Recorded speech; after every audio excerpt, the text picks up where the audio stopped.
망하는 거 아닌가. 너무 고통스럽죠. 통제력이 전혀 없는 국민연금이 지켜주겠어요? 대통령이 지켜주겠어요? 안녕하세요. 두물머리 천영록 대표입니다. 저는 유튜버이기도 하고요. 부의 확장이라는 책을 쓴 저자이기도 하고요. 무엇보다 핀테크 기업인 주식회사 두물머리 혹은 블릴레오 앱으로 많이 알고 계신 로보 어드바이저 회사의 대표입니다. 대부분 사람들은 가만히 있느니만 못한 굉장히 큰 구조적인 실수들을 반복하세요. 주식을 종목을 대충 고르면 국내에서도 아무나 골라서 한 1년 정도 있으면 한 50%, 55%의 확률로 돈이 벌리거든요. 55% 확률로 플러스가 나 있어야 정상인데 그 사이에 뭔가 기가 막히게, 대부분의 대중은 기가 막히게 뭔가 손실 나는 행동을 계속 반복하고 있는 거죠. 45% 확률로 돈을 잃는다고 하면 사실 위험한 행위이지만 계좌 100만 개가 있으면 그 중에 90만 개가 손실 난다는 거는 뭔가 사람이 똑같은 실수를 구조적으로 반복하고 있다는 거죠. 사람들은 구조적으로 돈을 잃는 방법을 쓰고 있다는 거죠. 돈을 벌 때는 굉장히 빨리 자르고 돈을 손실날 때는 굉장히 많은 돈을 손실나는 종목에 들고 가고, 이런 얘기가 있어요. 어떤 스타일로 투자하건 사실 잘만 하면 돈을 벌 수 있다. 그래서 예를 들어서 우리가 부동산을 사자마자 이틀 안에 팔 생각을 하지 않잖아요. 토지를 사면 3년에 한 번씩 다 팔아야겠다라고 정해놓지 않잖아요. 뭐 7년, 8년, 10년간 버텨야 이 거대한 출렁임이 올 수 있다는 걸 이해하고 있잖아요. 그에 맞춰서 하면 사실 투자라는 게 시간의 힘이기 때문에 확률적으로는 시간이 지나면서 자본의 가치가 올라갈 가능성이 훨씬 높은 행위이죠. 그러니까 그 스타일에 안 맞게 투자를 하는 사람들이 본인 성향에 안 맞게가 아니라 이 스타일로 할 거면, 부동산으로 할 거면 이틀 후에 팔 생각을 안 해야 되는데 부동산을 사놓고 이틀 후에 팔면 복비만 엄청나게 나가서 당연히 손실이 나겠죠. 이런 행동들을 계속 반복하면 아무리 부동산을 많이 샀다 팔아도 손실이 나게 되는 거죠. 주식도 비슷한 것 같아요. 어떤 주식은 3년 들고 와야 되는 주식인데 사자마자 3일 후에 팔려고 하고 있고, 그럼 그 3일간 그 가격이 자기 마음대로 오른다는 보장이 없잖아요. 장기 투자를 할 건데 단기 투자하는 문제도 존재하고요. 단기 투자를 하려고 들어가는데 장기 투자하는 문제도 생겨요. 그 스타일에 안 맞는, 기준이 안 맞는 걸로 계속 실수를 반복해 나가는 거죠. 심리 때문에. 저는 뭐 투자가 쉽다고는 전혀 말씀드리고 싶은 게 아니고요. 투자가 어렵기는 어렵죠. 근데 어려운 이유를 보면은 인간인지라 본능적으로 하고 있는 똑같은 실수가 한 30가지가 있어요. 제가 봤을 때 30가지 작은 실수들이 있는데, 결국 투자를 잘한다는 거는 그 30가지 실수를 이해해서 그 실수를 안 하면 나머지 것들은 자연히 수익이 날 수밖에 없게 되어 있거든요. 길게 봤을 때 대수의 법칙에 의해서. 왜냐면 돈 잃어버리는 행위들을 억제를 해낸 거니까요. 배제를 해낸 거니까요. 근데 대부분의 손실나는 행동의 거의 한 7, 80%의 이유는 그 30가지 똑같은 실수를 자기도 모르게 하고 있기 때문에요. 어떤 베리에이션으로 어떤 방식으로 똑같은 일을 하고 있는 거죠. 자기 인생에서 이게 돈을 벌었을 때, 돈을 버는 것을 놓쳤을 때의 후회가 클지, 실제로 샀다가 손실이 났을 때의 후회가 클지를 자기 스스로 두 가지를 시뮬레이션 해보면서 비교해보는 습관이 되게 중요해요. 이런 게 되게 많은 뭐 심리학이나 행태 재무학 논문으로도 나와 있는 건데 트레이더들도 많이 얘기한 것이고, 후회 최소화의 법칙이라고 하거든요. 그게 자기를 이해하는 방법이거든요.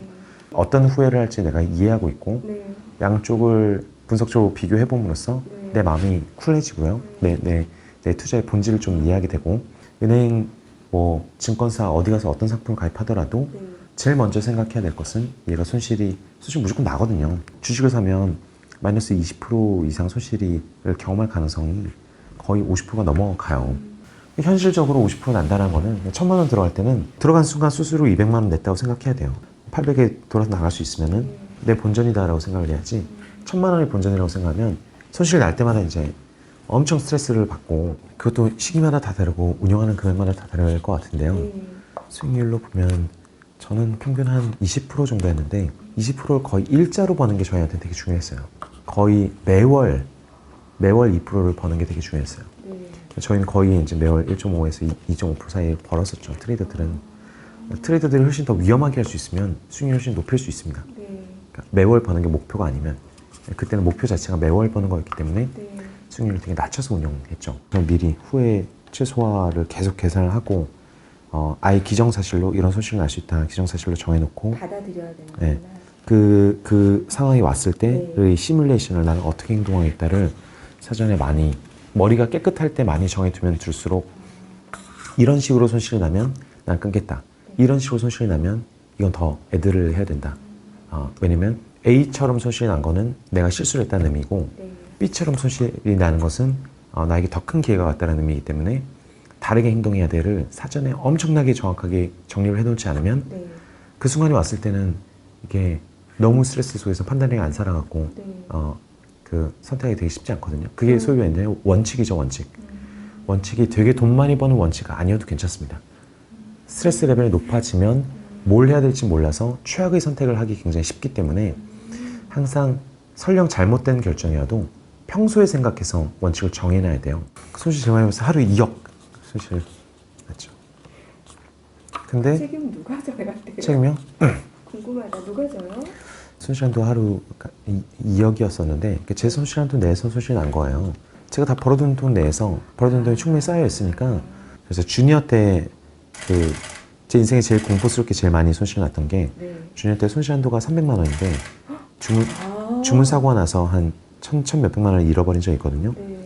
그때는 진짜 세상이 흔들리는 게 느껴지더라고요. 세상이 기우뚱하는 게 느껴지더라고요. 거의 한 해 벌어둔 게 2천만 원 수준이었는데 거의 다 까먹고 제 커리어가 다 날아가게 생긴 거죠. 제가 몇 년 동안 그 커리어를 위해 준비했던 것, 앞으로 할 수 있는 커리어가 다 날아간다는 그 느낌. 하루 만에 출근해서 다 끝났다. 내가 젊은 날의 모든 세월이 다 끝났다는 생각이 들 정도로 그 경제적 손실에 대해 충격을 먹었었고요. 반면에 나중에 2억 손실 볼 때는 제 사이즈가 엄청 커지고 벌어둔 돈이 많아서 제 개인 돈 아니지만 회사 돈이 쌓여진 게 있고 이 매매 기법상 이 정도는 손실 볼 거라고 되게 각오가 돼 있던 상황이어서 그때는 오히려 전혀 흔들리지 않았어요. 그러니까 일반인들이 꼭 명심하셨으면 좋겠는 거는 자기 삶이 흔들릴 정도의 손실이 나면 제 아무리 대단한 사람이어도 이제 정신 판단력은 엉망진창이 되고 주식시장에서 90%의 계좌가 손실이 난다는 이유는 대부분 비쌀 거예요. 딱 판단력이 완전히 상실된 상황에서 최악의 수를 던지고 그게 모든 사람이 되게 일관적이라는 거죠. 100만 명이 하고 있으면 100만 명 중에 8, 90만 명이 되게 일관적으로 최악의 경우에 최악의 수를 던지게 되더라. 그러니까 자기 자신을 믿으면 안 된다.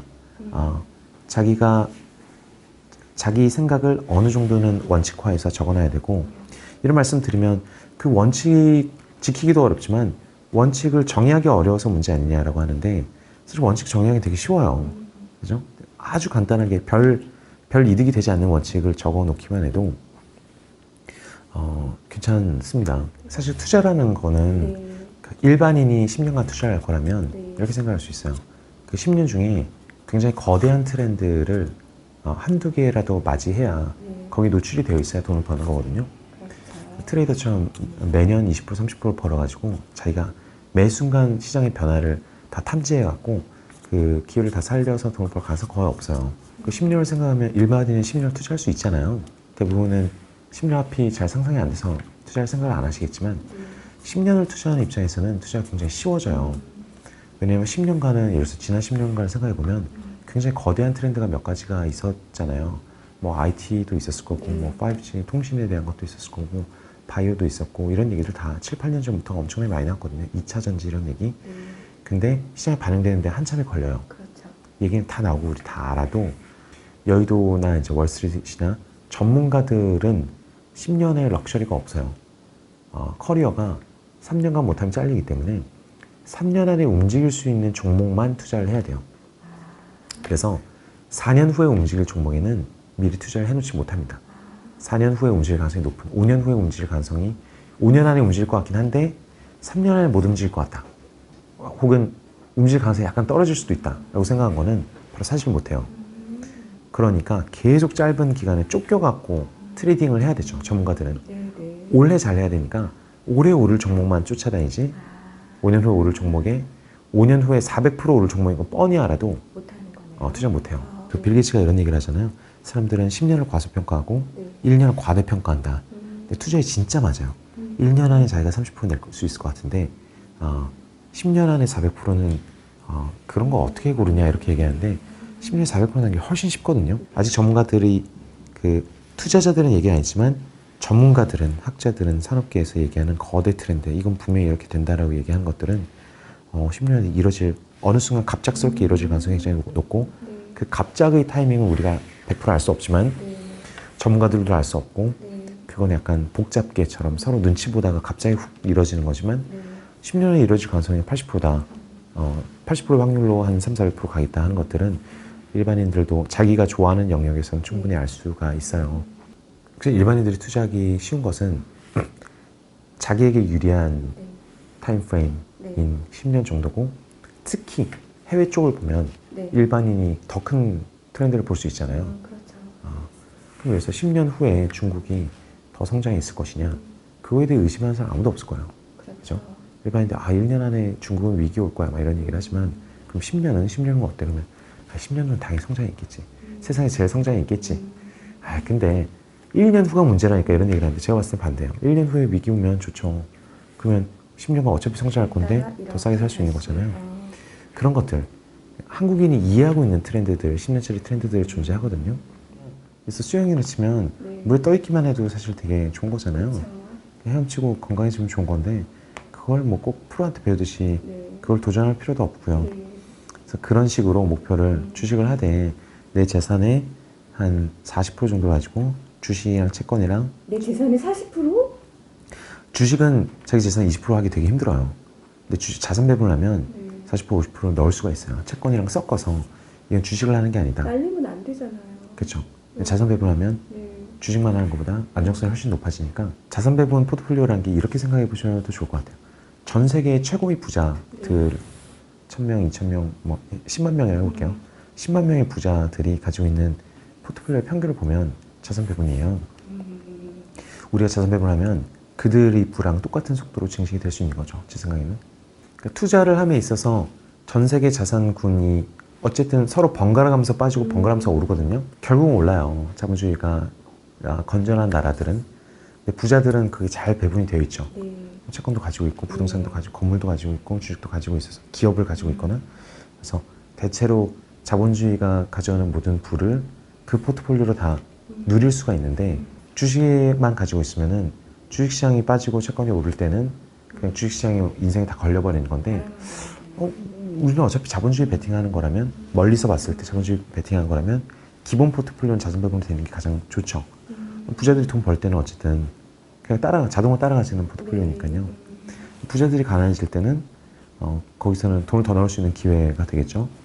휘청이더라도 네. 어차피 이건 자본주의 베팅이다 생각하면 굉장히 마음이 편하죠. 자산 배분이 중요하죠. 거기서 일부는 또 그 메가 트렌드에 좀 담아두면 저는 적당한 것 같아요. 제일 중요한 거는 그 한두 건으로 돈을 크게 벌어보는 경험이 아니라 네. 계속 돈을 한 푼 넣어보면서 그 자산 시장이 어떻게 움직이고 내 돈이 장기적으로 어떻게 풀려나갈지의 비전과 방법론이 머릿속에 계속 쌓이는 게 가장 중요하다고 생각하거든요. 자신감이 생기면 네. 사람이 돈을 벌 수 있는 수단을 마련한다는 게 네. 엄청난 자신감과 편안함을 주는 것 같아요. 저는 한국 사람들마다 다 목표마다 사실은 접근 방법이 다 달라야 되고 추구하는 목표 수준도 다 달라야 된다고 생각하기는 합니다. 한국 사람이 대부분 가야 될 길은 글로벌 투자라고 저는 생각을 해요. 국내에서 뭐 소형 종목을 막 스캘핑을 하고 우리끼리 여기서 막 이 종목 샀다 팔았다 바꿔가는 백날 그걸 하는 것보다 해외 골고루 투자하면서 이건 이제 내공이 쌓일 수 있는 영역이잖아요. 네. 그러니까 내공이 쌓이고 경륜이 쌓이면 성공할 가능성이 훨씬 더 높아지는 영역이란 말이죠.